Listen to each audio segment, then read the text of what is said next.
ਸਤਨਾਮ ਸ੍ਰੀ ਵਾਹਿਗੁਰੂ ਸਾਹਿਬ ਜੀ। ਦੋਹਰਾ ਜਗ ਸਮੁੰਦਰ ਆਸਕਤ ਜਲ, ਕਾਮਾਦਿਕ ਬਹੁ ਜੰਤ, ਭਰਮ ਭਵਰਤਾ ਮੈਂ ਫਿਰੈ, ਦੁਖ ਸੁਖ ਲਹਿਰ ਅਨੰਤ। ਜਗ ਸਮੁੰਦਰ ਆਸਕਤ ਜਲ। ਵਾਹਿਗੁਰੂ ਜੀ ਕਾ ਖਾਲਸਾ, ਵਾਹਿਗੁਰੂ ਜੀ ਕੀ ਫਤਿਹ। ਸਤਿਗੁਰੂ ਸੱਚੇ ਪਾਤਸ਼ਾਹ ਦੀ ਕਿਰਪਾ ਨਾਲ ਆਪਾਂ ਜੋ ਸੰਪਰਦਾ ਦੇ ਵਿੱਚ ਗ੍ਰੰਥ ਪੜ੍ਹਾਏ ਜਾਂਦੇ ਆ, ਉਹਨਾਂ ਵਿੱਚੋਂ ਵਿਚਾਰ ਮਾਲਾ ਗ੍ਰੰਥ ਦੀ ਵਿਚਾਰ ਜਿੰਨੀ ਕੁ ਸਮਝ ਪੈ ਰਹੀ ਆ, ਰਲ ਮਿਲ ਕੇ ਪੜ੍ਹ ਰਹੇ ਆ। ਜੋ ਵਿਦਿਆਰਥੀ ਜਨਾਂ ਨੂੰ ਬਹੁਤ ਹੀ ਲਾਹੇਮੰਦ ਹੈ ਇਹ ਗ੍ਰੰਥ ਪੜ੍ਹਨਾ, ਵਿਚਾਰਨਾ, ਜਿਸ ਵਿੱਚ ਬੇਅੰਤ ਗੁਣ ਹੈ। ਚਾਹੇ ਕੋਈ ਕਿੰਨਾ ਗਿਆਨੀ ਆ, ਜਦੋਂ ਇਹ ਗ੍ਰੰਥ ਪੜ੍ਹਦਾ ਫਿਰ ਉਹ ਵਿਚਾਰਾਂ ਦੇ ਅੰਦਰੋਂ ਫੁੱਟਦੀਆਂ ਨਿਕਲਦੀਆਂ। ਆਪਣੇ ਆਪ ਇਹ ਗੱਲਾਂ ਹੁੰਦਿਆਂ ਹੋਇਆਂ ਵੀ ਸਾਡੇ ਅੰਦਰ ਪ੍ਰਗਟ ਨਹੀਂ ਹੁੰਦੀਆਂ। ਉਹਨਾਂ ਵਿਚਾਰਾਂ ਨੂੰ ਗ੍ਰੰਥੀ ਜਿਹੜੇ ਆ ਪ੍ਰਗਟ ਕਰਦੇ ਆ। ਸੋ ਆਪਾਂ 15 ਦੋਹਰੇ ਸੋਰਠੇ ਸਮੇਤ ਚੌਥਾ ਵਿਸ਼ਰਾਮ ਪੜ੍ਹ ਚੁੱਕੇ ਹਾਂ। ਅੱਗੇ ਦੋਹਰਾ 16 ਦੀ ਵਿਚਾਰ ਕਰੀਏ। ਜਗ ਸਮੁੰਦਰ ਆਸਕਤ ਜਲ। ਆਸਕਤ ਦੇ ਤੱਤੇ ਨੂੰ ਸਿਹਾਰੀ ਪਾ ਲੈਣੀ। ਕਹਿੰਦੇ ਆ ਇਹ ਸਿੱਖ, ਇਹ ਜਿਹੜਾ ਜਗ ਸਮੁੰਦਰ ਆ, ਭਾਵ ਸੰਸਾਰ ਸਮੁੰਦਰ ਆ,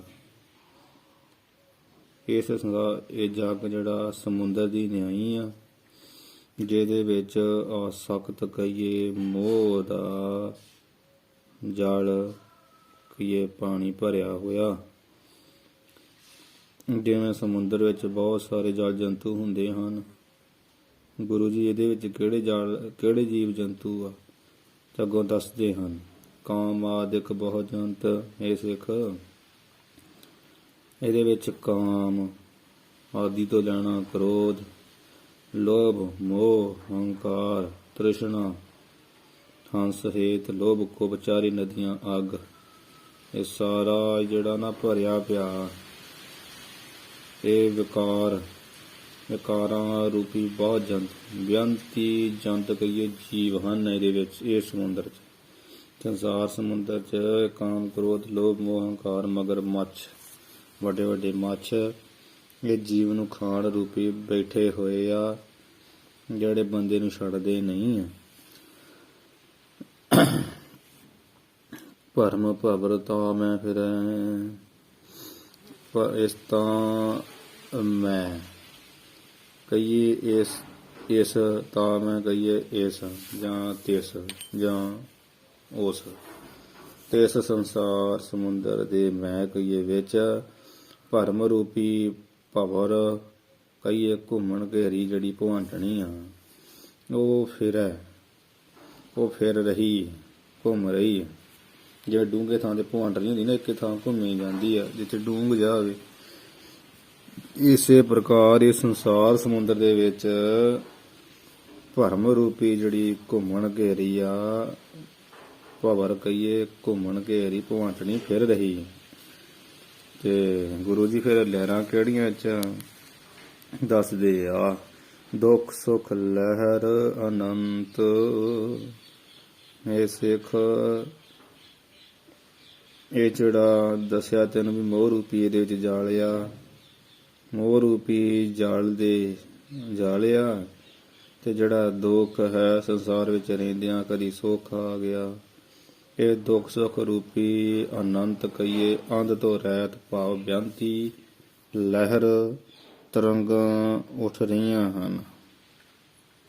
ਹਾਂਜੀ,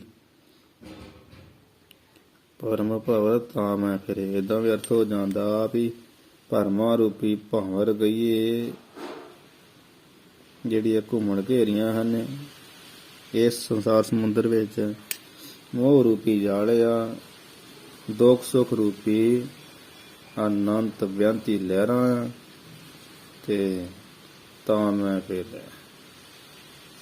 ਇਹ ਸੰਸਾਰ ਦੇ ਵਿੱਚ ਜੀਵ ਜਿਹੜਾ ਭਰਮ ਦਾ ਹੋਇਆ, ਭਾਵਰ ਕਹੀਏ ਭਵਾਂਟਣੀਆਂ ਖਾਂਦਾ ਫਿਰਦਾ ਹੈ।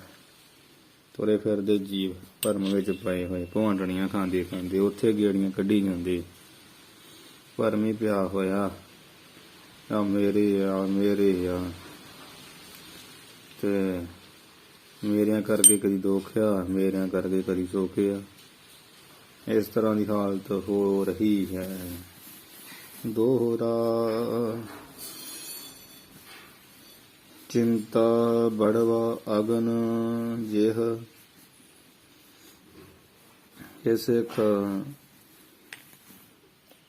ਜਿਹੜਾ ਸਮੁੰਦਰ ਉਹਦੇ ਵਿੱਚ ਬੜਵਾ ਨਾਲ ਹੈ, ਬੜਵਾ ਅਗਨੀ ਆਵੇ ਘੋੜੀ ਵਰਗੀ ਸ਼ਕਲ ਆ ਸਮੁੰਦਰ ਵਿੱਚ, ਉਹਦੇ ਵਿੱਚੋਂ ਅੱਗ ਨਿਕਲ ਰਹੀ ਹੈ ਜਿਹਨੂੰ ਬੜਵਾ ਅਗਨੀ ਕਹਿੰਦੇ ਆ। ਬੜਵਾ ਨਾਮ ਘੋੜੀ ਦਾ, ਅਗਨ ਨਾਮ ਅੱਗ ਦਾ, ਤੇ ਉਹ ਨਿਕਲ ਰਹੀ ਆ ਜਿਹੜਾ ਕਿ ਪਾਣੀ ਸੁਕਾ ਰਹੀ ਹੈ। ਪਰ ਪਾਣੀ ਵੇਖ ਲਓ ਅਜੇ ਸੁੱਕਣ ਨਹੀਂ ਡਿਆ। ਤੇ ਇਸ ਵਿੱਚ ਕਿਹੜੀ ਬੜਵਾ ਅਗਨੀ ਦੱਸ ਰਹੇ ਆ ਇਹ ਸਿੱਖ, ਜੇ ਹਕਈਏ ਜਿਸ ਸੰਸਾਰ ਸਮੁੰਦਰ ਦੇ ਵਿੱਚ ਚਿੰਤਾ ਰੂਪੀ ਘੋੜੀ ਜਿਹੜੀ ਚਿੰਤਾ ਰੂਪੀ ਬੜਵਾ ਆ, ਤੇ ਉਹਦੇ ਮੂੰਹ ਚੋਂ ਫਿਕਰਾਂ ਰੂਪੀ ਅੱਗ ਕਈ ਅਗਨੀ ਨਿਕਲ ਰਹੀ, ਬਲ ਰਹੀ ਆ। ਸਿੱਧਾ ਜਿਹਾ ਵੀ ਸੰਸਾਰ ਦੇ ਵਿੱਚ ਚਿੰਤਾ ਰੂਪੀ ਬੜਵਾ ਅੱਗ ਬਲ ਰਹੀ ਹੈ। ਇਹੀ ਬੜਵਾ ਅਗਨੀ ਜਿਹੜੀ ਚਿੰਤਾ ਆ। ਤ੍ਰਿਸ਼ਨਾ ਪ੍ਰਬਲ ਸਮੀਰ, ਅਤੇ ਤ੍ਰਿਸ਼ਨਾ ਰੂਪੀ ਜਿਹੜੀ ਪ੍ਰਬਲ ਕਹੀਏ, ਪਰ ਨਾ ਵਿਸ਼ੇਸ਼ ਦਾ, ਬਲ ਨਾਮ ਬਲ ਦਾ ਹੀ, ਤ੍ਰਿਸ਼ਨਾ ਰੂਪੀ ਵਿਸ਼ੇਸ਼ ਕਰਕੇ ਬਲ ਵਾਲੀ ਇਹ ਸੰਸਾਰ ਸਮੁੰਦਰ ਦੇ ਵਿੱਚ ਸਮੀਰ ਕਹੀਏ ਹਵਾ ਚੱਲ ਰਹੀ। ਉਹ ਬਹੁਤ ਜੋ ਸਮੁੰਦਰ ਜਿਹੜੇ ਗਏ ਉਹਨਾਂ ਨੂੰ ਪਤਾ,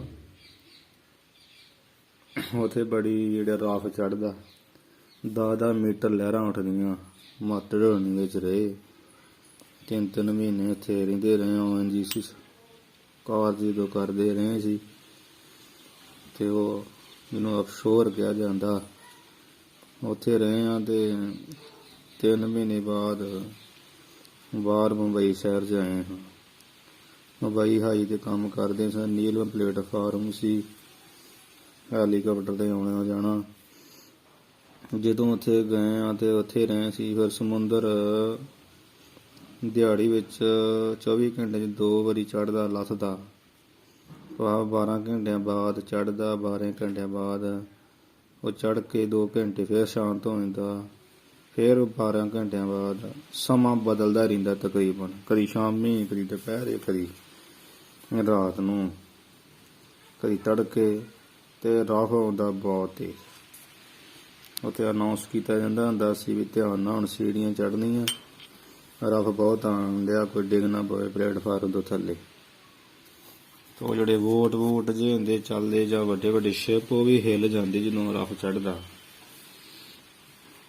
ਹਵਾ ਉਹਨੂੰ ਜਿਹੜਾ ਹਵਾ ਉਹਦੀ ਰਫ ਕਿਹਾ ਜਾਂਦਾ। ਉੱਥੇ ਬਹੁਤ ਤੇਜ਼ ਹੁੰਦਾ, ਉਹ 10-10 ਮੀਟਰ ਦੀਆਂ ਲਹਿਰਾਂ ਸਮੁੰਦਰ 'ਚ ਉੱਠਦੀਆਂ, ਤੇ ਬਹੁਤ 24 ਘੰਟੇ ਉਹ ਵਿੱਚ 2 ਵਾਰ ਸਮੁੰਦਰ ਚੜ੍ਹਦਾ। ਇੱਥੇ ਉਹ ਸਾਰਾ ਪ੍ਰਕਰਨ ਸਮੁੰਦਰ ਦਾ ਜੋੜ ਕੇ ਦੱਸ ਰਹੇ ਆ ਵੀ ਸਿੱਖ, ਤ੍ਰਿਸ਼ਨਾ ਰੂਪੀ ਵਿਸ਼ੇਸ਼ ਕਰਕੇ ਸਮੀਰ ਬੜੀ ਬਲ ਵਾਲੀ ਹਵਾ ਵਗਣ ਦੀ, ਭਾ ਬੜਾ ਵੱਡਾ ਰਫ ਵਗਣ ਡਿਆ। ਉਹ ਕਿਹੜਾ? ਤ੍ਰਿਸ਼ਨਾ ਰੂਪੀ।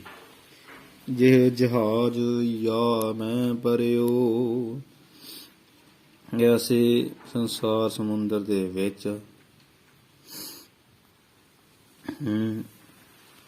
ਐਸਾ ਜਿਹੜਾ ਸੰਸਾਰ ਸਮੁੰਦਰ ਦੇ ਵਿੱਚ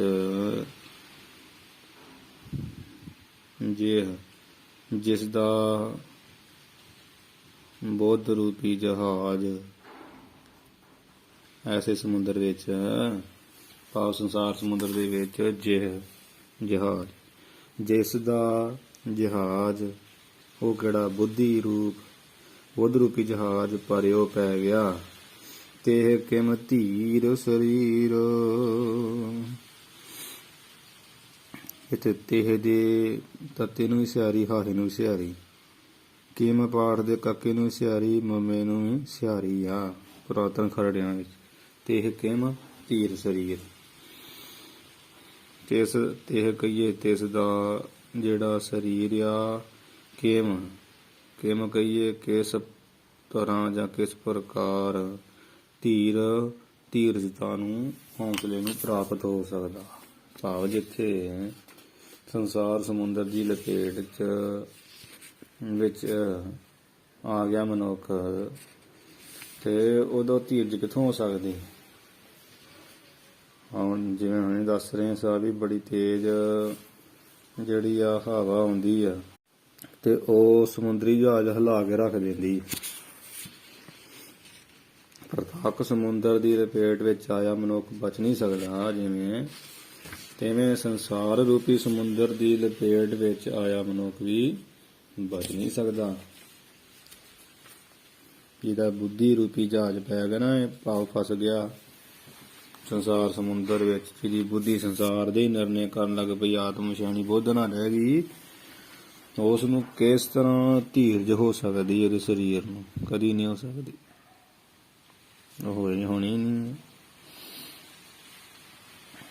ਬੁੱਧੀ ਵੀ ਲਾ ਲਈਦਾ, ਐਵੇਂ ਵੀ ਲਾ ਸਕੀਦਾ ਕਿ ਇਸ ਸੰਸਾਰ ਸਮੁੰਦਰ ਵਿੱਚ ਜਿਸ ਜੀਵ ਦਾ ਚਿੱਤ ਰੂਪੀ ਬੁੱਧ ਰੂਪੀ ਜਾਂ ਸ਼ੁੱਧ ਬਿਰਤੀ ਰੂਪੀ, ਜਿਹੜੀ ਸ਼ੁੱਧ ਬਿਰਤੀ ਆ, ਜਹਾਜ਼ ਇਸ ਸਮੁੰਦਰ ਵਿੱਚ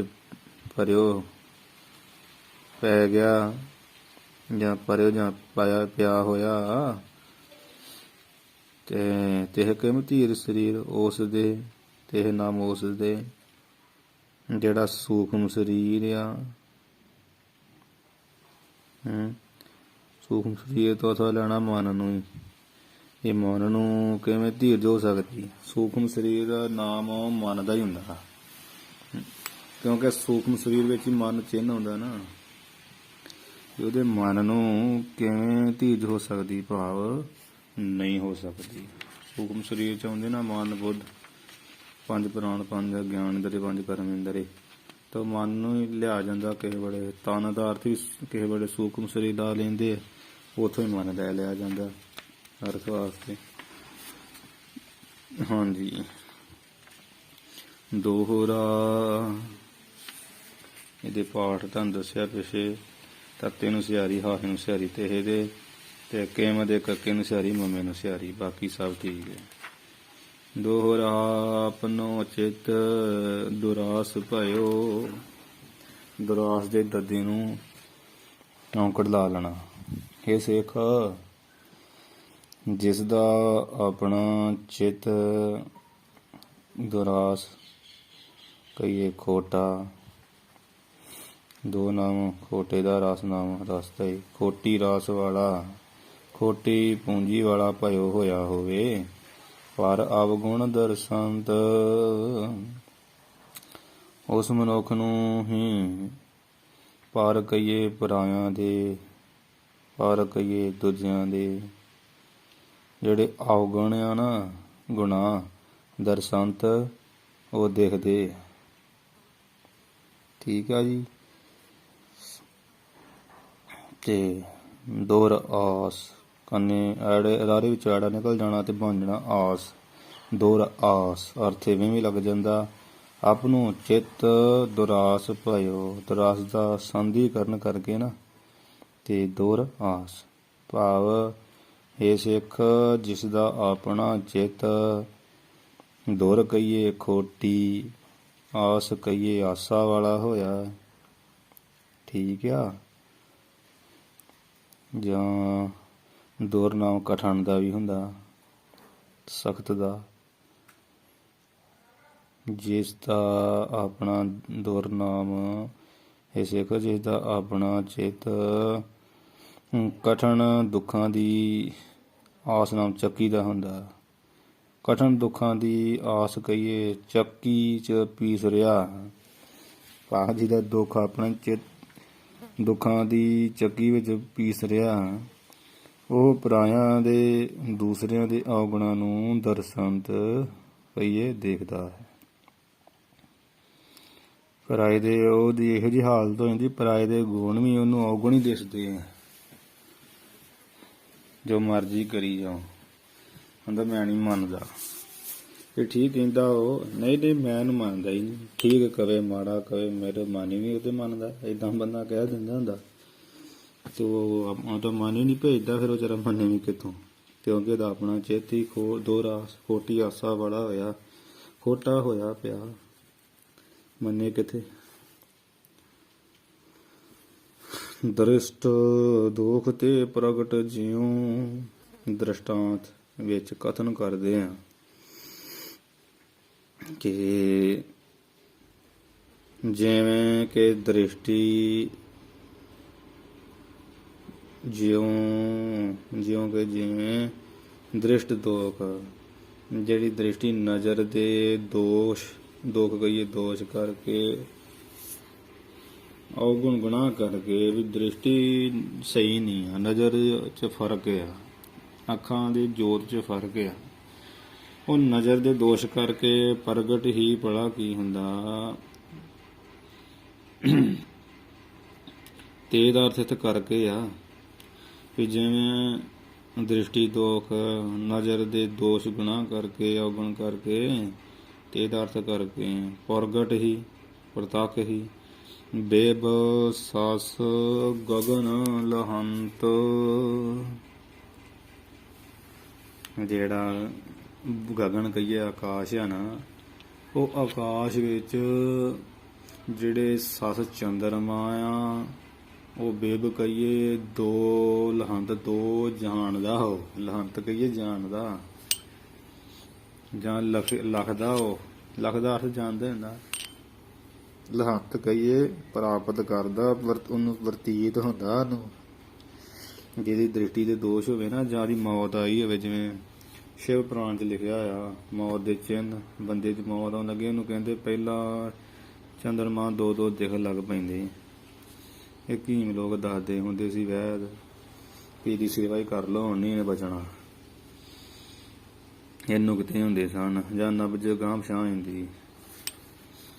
ਵੀ ਕਹਿੰਦੇ ਆ ਵੀ ਜਿਹਦਾ ਉਹ ਪੁਰਾਣਿਆਂ ਦੇ ਔਗੁਣ ਦੱਸਦਾ, ਦਿਖਦੇ ਉਹਨੂੰ ਕਿਵੇਂ ਵੀ ਜਿਵੇਂ ਦ੍ਰਿਸ਼ਟੀ 'ਚ ਦੋਸ਼ ਨਜ਼ਰ ਹੋਵੇ ਨਾ, ਦੇ ਨਜ਼ਰ 'ਚ ਦੋਸ਼ ਹੋਵੇ ਤੇ ਪ੍ਰਗਟ ਹੀ ਉਹਨੂੰ ਆਕਾਸ਼ ਵਿੱਚ ਚੰਦਰਮਾ ਇੱਕ ਚੜਿਆ, ਬੇਬ ਕਹੀਏ ਦੋ ਲਹੰਤ ਕਹੀਏ ਪ੍ਰਤੀਤ ਹੁੰਦੇ ਆ। ਤੇ ਕਹਿੰਦਾ ਵੀ ਦੋ ਚੰਦਰਮਾ, ਹੁਣ ਦੋ ਦੇ ਚੰਦਰਮਾ ਨਹੀਂ ਨਾ ਹੈਗੇ, ਕਸੂਰ ਉਹਦਾ ਨਜ਼ਰ ਦਾ। ਇਸੇ ਤਰ੍ਹਾਂ ਜਿਹੜੇ ਪਰਾਇਆਂ ਦੇ ਔਗੁਣ ਹੀ ਵੇਖਣਾ, ਜਾਂ ਜਿਹਦੇ ਆਪਣੇ ਔਗੁਣ ਅੰਦਰ ਆ, ਉਹ ਦੂਜਿਆਂ ਨੂੰ ਵੀ ਮਾੜਾ ਇਹ ਕਹੀ ਜਾਂਦਾ। ਇਹੋ ਜਿਹੀ ਹਾਲਤ ਉਹਦੀ ਹੁੰਦੀ ਆ। ਹਾਂਜੀ, ਇਹਨਾਂ ਵੀ ਆ ਬਚਨਾਂ ਦੇ ਵਿਸਥਾਰ ਤੇ ਬਹੁਤ ਕਰ ਸਕੀਦਾ, ਪਰ ਆਪਾਂ ਜੇ ਅਰਥਾਂ ਕਰਕੇ ਉਹਨਾਂ ਨਾ ਕਰਨ ਡਿਆ ਤੇ ਸਿੱਧੀ ਜੀ ਗੱਲ ਹੀ ਆ, ਸਪਸ਼ਟ ਹੀ ਹੋ ਜਾਂਦਾ ਅਰਥ ਤੁਕਾਂ ਦੇ ਵਿੱਚ ਹੀ। ਦੋਹਰਾ ਤਾ ਤੇ ਤਨ ਅਭਿਮਾਨ ਤਾਜ, ਤਾਜ ਦੇ ਚੱਚੇ ਜੱਜੇ ਨੂੰ ਸਿਹਾਰੀ ਜੀ। ਇਹ ਸਿੱਖ ਤਾਂ ਤੇ ਤਾਂ ਕਹੀਏ ਇਸ, ਤੇ ਕਹੀਏ ਕਰਕੇ, ਇਸ ਕਰਕੇ ਤੂੰ, ਜਾਂ ਵੀ ਤਾਂ ਦਾ ਅਰਥ ਤਿਸ, ਤੇ ਅਰਥ ਵਾਸਤੇ, ਤਿਸ ਵਾਸਤੇ ਤੂੰ, ਜਾਂ ਇਸ ਕਰਕੇ ਤੂੰ ਆਪਣੇ ਅੰਦਰੋਂ ਆਪਣੇ ਜਿਹੜਾ ਮਿੱਥਿਆ ਝੂਠਾ ਨਾਸਵਾਨ ਇਹ ਜਿਹੜਾ ਸਰੀਰ ਆ ਨਾ, ਇਹ ਸਰੀਰ ਦਾ ਅਭਿਮਾਨ ਹੰਕਾਰ ਜਿਹੜਾ ਵਾ, ਉਹ ਤੂੰ ਤਜ ਕਹੀਏ ਤਿਆਗ ਨਾ ਕਰ। ਅਜਰ ਫਾਸ ਬਾਹਰ ਆਹੀ, ਕਿਉਂਕਿ ਹੰਕਾਰ ਰੂਪੀ ਦੇ ਬਿਮਾਰ ਰੂਪੀ ਜਿਹੜੀ ਆਹੀ ਆ, ਬਾਹਰ ਬੜੀ ਅਜਰ ਕਹੀਏ ਜਰਨ ਤੋਂ ਰਹਿਤ, ਭਾਵ ਕੱਟਣ ਤੋਂ ਰਹਿਤ, ਅਕਾਟੇ ਆਹੇ ਹੈ। ਅਕਾਟਿਆ ਕੱਟੀ ਜਾਣ ਵਾਲੀ ਹੰਕਾਰ ਰੂਪੀ ਜਿਹੜੀ ਹਾਈਏ ਬੜੀ ਆ, ਕਾਟਿਆ ਕੱਟਣ ਤੋਂ ਰਹਿਤ, ਕੱਟੀ ਨਹੀਂ ਜਾਂਦੀ ਹੁੰਦੀ, ਇਹਨੂੰ ਤੂੰ ਛੱਡ ਦੇ। ਤਾਂ ਤੇ ਤਾਂ ਮਹਾਨ ਤਜ, ਇਸ ਲਈ ਇਹ ਜਿਹੜਾ ਜੀਵ ਸੰਸੇਖ, ਜਿਹੜਾ ਤਨ ਦੇਹ ਆ ਨਾ, ਸਰੀਰ ਆ, ਇਹਦੀ ਹੰਗਤਾ ਦਾ ਅਭਿਮਾਨ ਟਾਵ ਦੇ ਅਧਿਆਸ ਦੇ ਅਭਿਮਾਨ ਤੂੰ ਛੱਡ ਦੇ। ਅਜਰ ਫਾਸ ਬਰਾਹੀ, ਇਹ ਦੇਹ ਅਭਿਮਾਨ ਰੂਪੀ ਜਿਹੜੀ ਫਾਈ ਆ ਜਾਂ ਹੰਕਾਰ ਦੀ ਫਾਈ ਆ, ਅਜਰ ਜਰ ਨਾਮ ਜਲਣ ਦਾ ਸੜਨ ਦਾ ਹੁੰਦਾ ਨਾ, ਠੀਕ ਆ। ਜਿਹੜੇ ਰਾਰਾ ਲੱਲਾ ਇਹ ਸਵਰ ਨਹੀਂ ਹੁੰਦੇ, ਆਪੋ ਵਿੱਚ ਹੀ ਲੱਗ ਜਾਂਦੇ ਇੱਕ ਦੂਜੇ ਦੇ ਥਾਂ ਤੇ। ਹੰਕਾਰ ਦੀ ਫਾਹੀ ਜਿਹੜੀ ਆ ਜਲਣ ਤੋਂ ਸੜਨ ਤੋਂ ਰਹਿਤ ਆ, ਤੇ ਬੜੇ ਬਾਰ ਬਾਲ ਵਾਲੀ। ਬਾਰ ਦਾ ਅਰਥ ਵੇਖੋ ਇੱਥੇ ਰਾਰਾ ਨਾ, ਉਹ ਲੱਲਾ ਸਵਰਨੀ ਆਵਾਜ਼ ਨਿਕਲ ਆਉਣੀ, ਬੜੇ ਬਾਰ ਗਈ ਬਾਲ ਵਾਲੀ ਹੈ। ਬਲ ਵਾਲੀ ਫਾਸ ਫਾਹੀ ਆਹੇ ਹੈ, ਠੀਕ ਹੈ ਜੀ। ਗਿਆਨ ਲੋਪ ਸੰਸਾਰ ਕਰ ਦੇ ਰਾਜ ਨੂੰ ਸਿਹਾਰੀ, ਬ੍ਰਹਮ ਗਿਆਨ ਦੇ ਸੰਸਾਰ ਨੂੰ। ਗਿਆਨ ਇੱਥੇ ਬ੍ਰਹਮ ਗਿਆਨ ਹੀ ਲੈਣਾ, ਕਿਤਾਬੀ ਗਿਆਨ ਨਹੀਂ। ਬ੍ਰਹਮ ਗਿਆਨ ਦੇ ਨਾਲ ਸੰਸਾਰ ਨੂੰ ਲੋਪ ਕਹੀਏ, ਟੱਕ ਕਰ ਕਹੀਏ, ਕਰਕੇ ਕਬੂ ਨਾ ਕਹੀਏ ਤਾਹੇ, ਕਬੂ ਕਹੀਏ ਕਦੇ ਵੀ ਇਸ ਸੰਸਾਰ ਦੇ ਵਿੱਚ ਰਹਿੰਦਿਆਂ ਹੰਕਾਰ ਨੂੰ, ਦੇਹ ਅਭਿਮਾਨ ਨੂੰ ਗਹੀਏ ਗ੍ਰਹਿਣ ਨਾ ਕਰੀਏ ਗ੍ਰਹਿਣ। ਇਹ ਤਨ ਦੀ ਜਿਹੜੀ ਹੰਗਤਾ ਨਾ, ਸੰਸਾਰ ਨੂੰ ਸੱਚ ਦਿਖਾ ਕੇ ਸਰੂਪ ਦੇ ਗਿਆਨ ਨੂੰ ਹਿਰਦੇ ਤੋਂ ਲੋਪ ਕਰ ਦਿੰਦੀ ਹੈ। ਗਿਆਨ ਲੋਪ, ਜਿਹੜਾ ਦੇਹ ਅਭਿਮਾਨ ਆ ਨਾ, ਦੇਹ ਦਾ ਹੰਕਾਰ ਵੀ ਮੈਂ ਮੇਰਾ ਦੇਹ, ਮੈਂ ਹੀ ਸਰੀਰ ਹਾਂ, ਇਹ ਫਿਰ ਆਤਮ ਗਿਆਨ ਨੂੰ ਲੋਪ ਕਰ ਦਿੰਦੀ ਹੈ। ਸਰੀਰ ਦੀ ਹੰਗਤਾ, ਠੀਕ ਆ। ਤੇ ਸੰਸਾਰ ਜਿਹੜਾ ਵਾ ਉਹਨੂੰ ਸੱਚ ਦਿਖਾ ਦਿੰਦੀ ਹੈ, ਤੇ ਸਰੂਪ ਦਾ ਜਿਹੜਾ ਗਿਆਨ ਆ, ਆਤਮ ਸਰੂਪ ਦਾ ਗਿਆਨ ਆ, ਉਹਨੂੰ ਲੋਪ ਕਰ ਦਿੰਦੀ ਹੈ, ਠੀਕ ਆ। ਕਬੂ ਨਾ ਗਹੀਏ ਤਾਹੇ, ਇਸ ਲਈ ਤਨਹੰਤਾ ਨੂੰ, ਝੂਠੇ ਹੰਕਾਰ ਨੂੰ ਕਦੀ ਗਹੀਏ ਨਾ, ਸਿੱਖ ਫੜੀਏ ਨਾ, ਭਾਵ ਧਾਰਨਾ ਕਰੀਏ, ਠੀਕ ਆ। ਤੇ ਕਰੀਏ ਕਿ ਸੰਸਾਰ ਵਿੱਚ ਰਹਿੰਦਿਆਂ ਹੋਇਆਂ ਇਸ ਜਿਹੜਾ ਤਨਹੰਤਾ ਨਾ, ਸਰੀਰ ਦਾ ਅਭਿਮਾਨ, ਇਹਨੂੰ ਗਿਆਨ ਦੇ ਦੁਆਰਾ ਲੋਪ ਕਰ ਦਈਏ, ਲੋਪ ਕਰੀਏ। ਇਹੀ ਗੱਲ ਜਿਹੜੀ ਆ ਉਹ ਸ੍ਰੇਸ਼ਟ ਮਹਾਨ ਹੈ, ਇਹ ਕੰਮ ਕਰੀਏ। ਹਾਂਜੀ। ਦੋਹਰਾ ਸੁਖ ਬ੍ਰਹਮ ਇੰਦਰਾਦ ਕੇ, ਹੋਰ ਦੱਸਦੇ ਆ ਹੇ ਸਿੱਖ, ਆਤਮ ਗਿਆਨ ਦੀ ਪ੍ਰਾਪਤੀ ਲਈ ਬ੍ਰਹਮਪੁਰੀ, ਸ਼ਿਵਪੁਰੀ ਤੇ ਇੰਦਰ ਆਦਿ ਦੀ ਸਵਰਗਪੁਰੀ, ਇਸ ਦੇ ਜਿਹੜੇ ਭੋਗ ਪਦਾਰਥ ਆ, ਸਵਾਨ ਵਿਸ਼ਟ ਵਤ ਤਿਆਗ, ਭੋਗ ਪਦਾਰਥਾਂ ਦੇ ਜਿਹੜੇ ਸੁੱਖ ਆ, ਸਵਾਨ ਕੁੱਤੇ ਦੀ ਵਿਸ਼ਟਾ ਗੰਦਗੀ, ਲੈਟਰਨ ਦੇ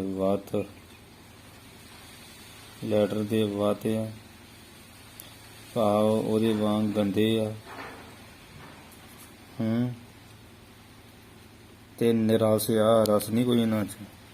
ਇਸ ਤਰ੍ਹਾਂ ਜਾਣ ਕਰਕੇ ਤਿਆਗ ਛੱਡ ਦੇਣਾ ਕਰ, ਠੀਕ ਆ। ਫੋਕਟ ਜਾਣ ਕੇ, ਵਿਅਰਥ ਜਾਣ ਕੇ ਸਿੱਖ ਛੱਡ ਦੇਣਾ ਕਰ। ਜਿਹੜੇ ਸੁੱਖ ਆ ਨਾ, ਆਤਮ ਵਾਹਿਗੁਰੂ ਦੇ ਪ੍ਰਾਪਤੀ ਤੋਂ ਬਿਨਾਂ, ਵਾਹਿਗੁਰੂ ਦੇ ਮਿਹਰ ਨਾਲ ਆਤਮ ਗਿਆਨ ਦੀ ਪ੍ਰਾਪਤੀ ਤੋਂ ਬਿਨਾਂ, ਜਿਹੜੇ ਬ੍ਰਹਮਾ ਇੰਦਰਾਜ, ਭਾਵ ਬ੍ਰਹਮਾ ਦੇ ਕਹੀਏ ਬ੍ਰਹਮਪੁਰੀ, ਸ਼ਿਵਪੁਰੀ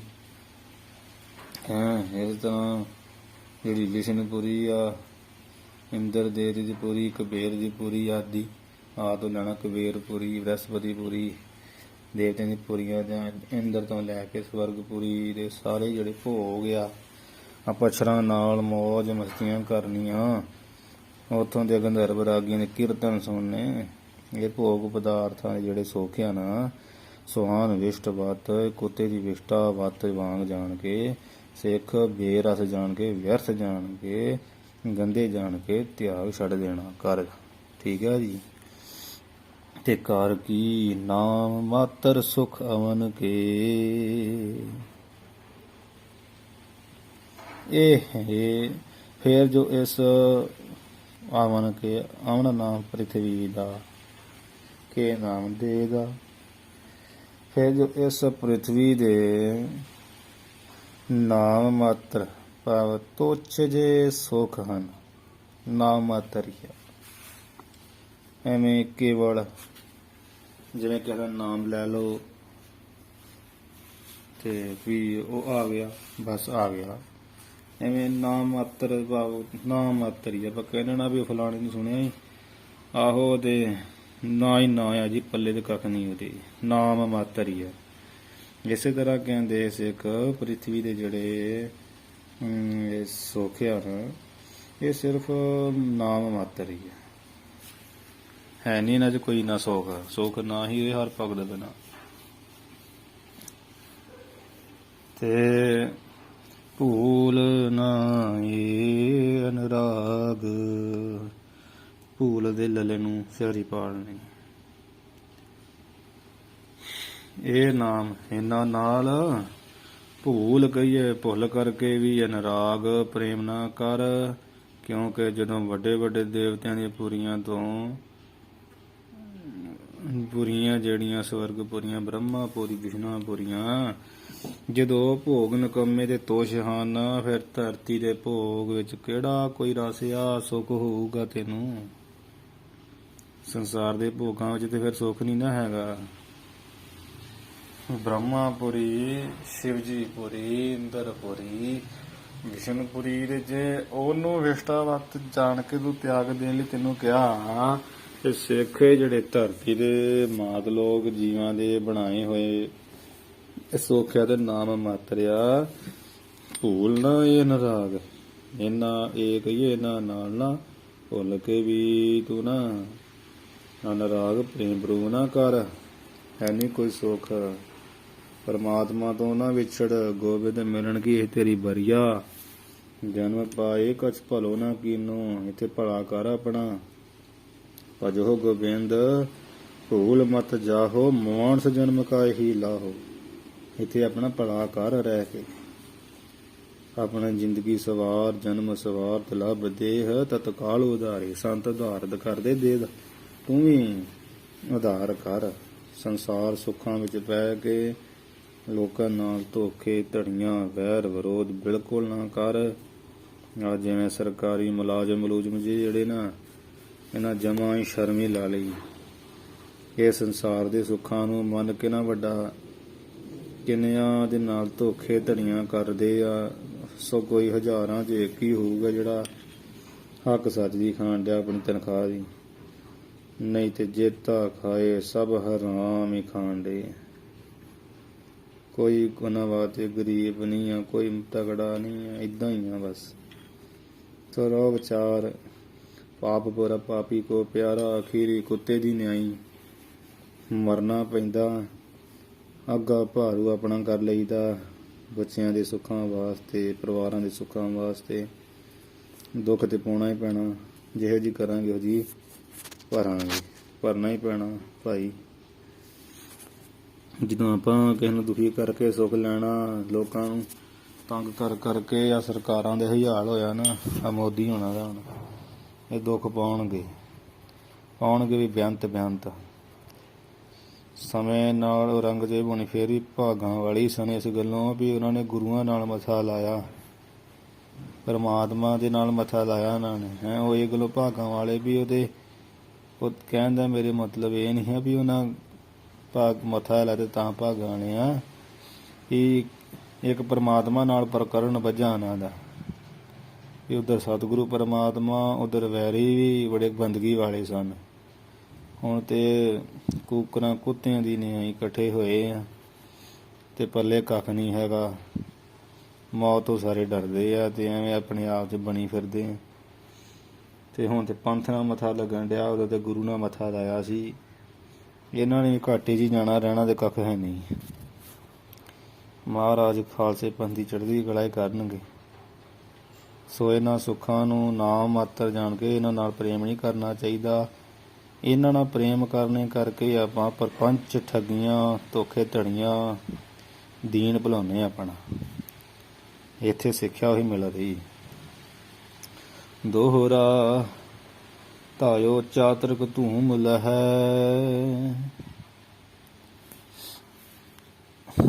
ਇੱਕ ਪ੍ਰਸ਼ਨ ਖੜਾ ਹੁੰਦਾ ਇੱਥੇ ਕਿ ਗੁਰੂ ਜੀ ਤੁਸੀਂ ਕਹਿੰਦੇ ਵੀ ਨਾਮ ਮਾਤਰ ਜਾਂ ਸੁੱਖ ਧਰਤੀ ਦੇ ਵਿਸ਼ਿਆਂ 'ਚ,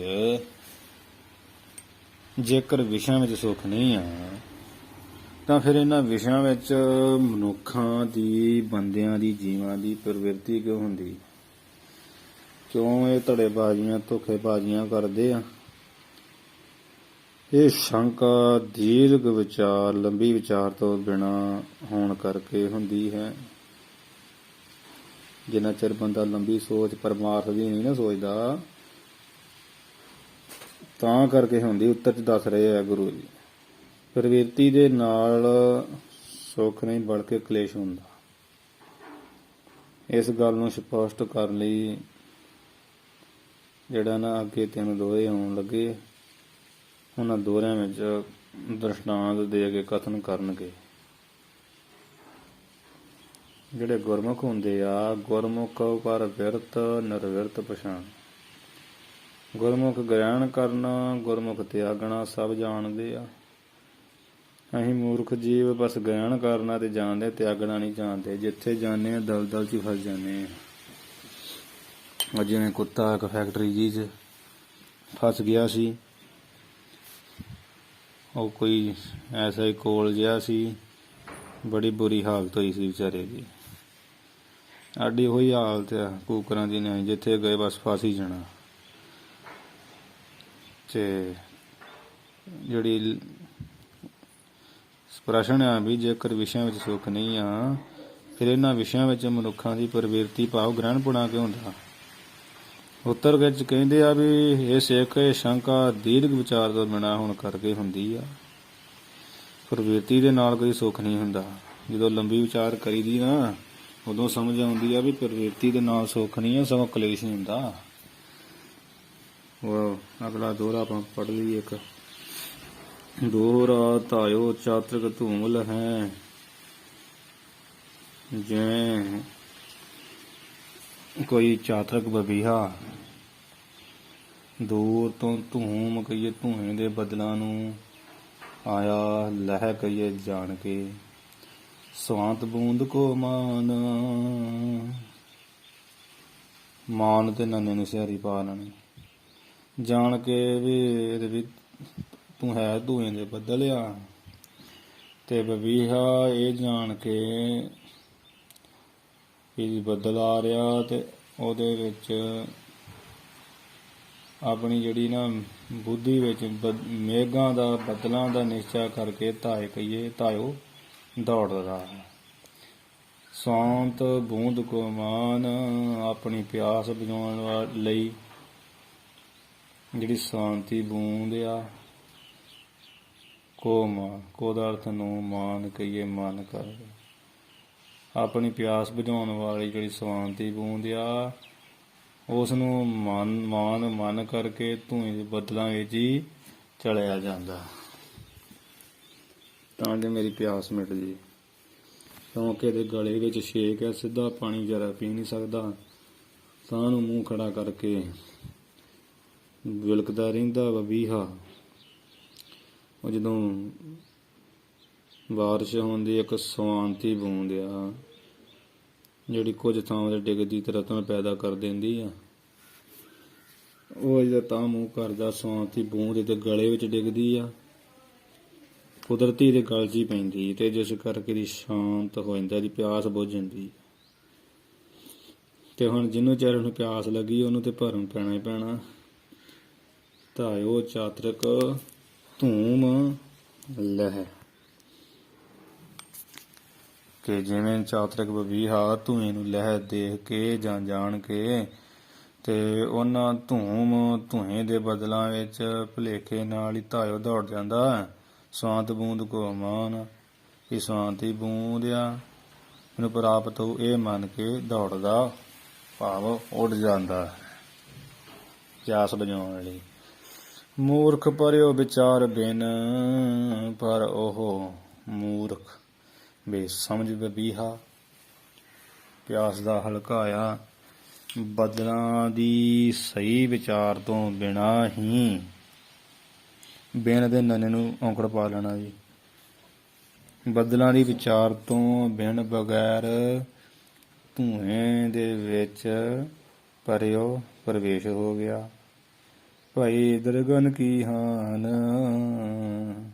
ਜਿਸ ਕਾਰਨ ਉਸ ਨੂੰ ਸ਼ਾਂਤੀ ਬੂਹ ਤੇ ਪ੍ਰਾਪਤ ਕੋਈ ਹੋਈ ਨਹੀਂ, ਕੋਈ ਲਾਭ ਨਹੀਂ ਹੋਇਆ, ਸਗੋਂ ਧੂਏ 'ਚ ਜਾਣ ਕਰਕੇ ਦ੍ਰਿਗ ਨੇਤਰਾਂ ਦੀ ਵੀ ਹਾਨੀ ਪਈ ਹੋ ਗਈ। ਧੂਏ ਨਾਲ ਬਬੀਹੇ ਦੀਆਂ ਅੱਖਾਂ ਹੀ ਖਰਾਬ ਹੋ ਗਈ, ਉਲਟੀ ਗੰਗਾ ਹੀ ਵਹਿ ਗਈ, ਪੈ ਗਿਆ ਨਾ ਸਿਆਪਾ। ਮੂਰਖ ਪਰਿਓ ਵਿਚਾਰ ਬਿਨ, ਬਦਲਾਂ ਦੀ ਵਿਚਾਰ ਤੋਂ ਬਿਨਾ ਮੂਰਖ ਬਬੀਹਾ ਧੂਏ ਵਿੱਚ ਪਰਿਓ ਪੈ ਜਾਂਦਾ। ਭਾਈ ਦ੍ਰਿਗਨ ਕੀ ਸ਼ਾਨ, ਜਿਸ ਕਰਕੇ ਅੱਖਾਂ ਵਿੱਚ ਧੂਆਂ ਪੈਣ ਤੋਂ ਅੱਖਾਂ ਦੀ ਹਾਨੀ ਹੋ ਜਾਂਦੀ, ਭਾਵ ਅੰਨਾ ਹੋ ਜਾਂਦਾ ਵਿਚਾਰਾ। ਬੰਦਾ ਵੀ ਅੰਨਾ ਹੋ ਹੀ ਜਾਂਦਾ ਜਦੋਂ ਧੂਆਂ ਪੈ ਜੇ।